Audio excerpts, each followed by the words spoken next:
Action. Athiloka Sundari Sridevi కూతురు జాహ్నవి ఇటీవల తన బాయ్ ఫ్రెండ్ తో కలిసి పార్టీలకు వెళ్తున్నట్లు వార్తలు వచ్చిన విషయం తెలిసిందే. ఆ తర్వాత శ్రీదేవి కూతురు జాహ్నవికి వార్నింగ్ ఇచ్చిందని, ఇప్పట్లో ప్రేమ వద్దని చెప్పిందని వార్తలు రావడంతో బాలీవుడ్ లో హాట్ టాపిక్ అయింది. ఇలా జరిగిన కొన్ని రోజులకే జాహ్నవి తన బాయ్ ఫ్రెండ్ శిఖర్, శ్రీదేవి దంపతులు కలిసి కారులో వెళ్తున్న ఫోటోలు బయటకు రావడంతో కూతురు ప్రేమకు అతిలోక సుందరి గ్రీన్ సిగ్నల్ ఇచ్చినట్టుంది అంటూ ప్రచారం జరిగింది. ఇదిలా ఉంటే జాహ్నవి బాయ్ ఫ్రెండ్ శిఖర్ పహారియా ఇటీవల పార్టీలో సచిన్ టెండూల్కర్ కుమార్తెతో చిందేస్తూ మీడియా కంటపడ్డాడు. ఐపీఎల్లో ముంబై ఇండియన్స్ టీం 10 సంవత్సరాలు పూర్తి చేసుకున్న సందర్భంగా ఏర్పాటు చేసిన పార్టీలో సచిన్ కూతురు సారా టెండూల్కర్, శిఖర్ మంచి జోష్లో మునిగి తేలడం చర్చనీయాంశమైంది. తాజాగా ముంబైలో ముఖేష్ అంబానీ ఇచ్చిన పార్టీకి జాహ్నవి, శిఖర్, సారా టెండూల్కర్ కూడా హాజరయ్యారు.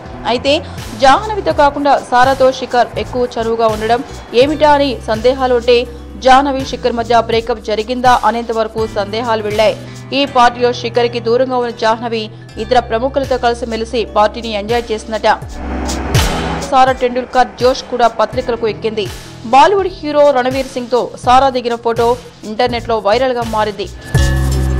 ఇటీవల సారా యాక్టింగ్ పై దృష్టి పెట్టిందంటూ వచ్చిన రూమర్లను సచిన్ ఖండించారు. ప్రస్తుతం సారా దృష్టి అంతా చదువుపైనే ఉంది. ఆ తర్వాతే యాక్టింగా లేదా మరోటా అనేది సారా నిర్ణయించుకుంటుంది. సారా బాలీవుడ్ ప్రవేశం కేవలం మీడియా కట్టుకథనాలే అని సచిన్ వివరణ ఇవ్వాల్సి వచ్చింది.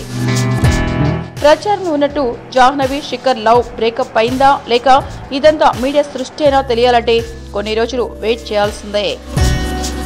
మీకు ఈ వీడియో నచ్చితే ఒక లైక్ కొట్టండి, లేకపోతే కామెంట్ చేయండి. బట్ సబ్స్క్రైబ్ చేయడం మర్చిపోకండి.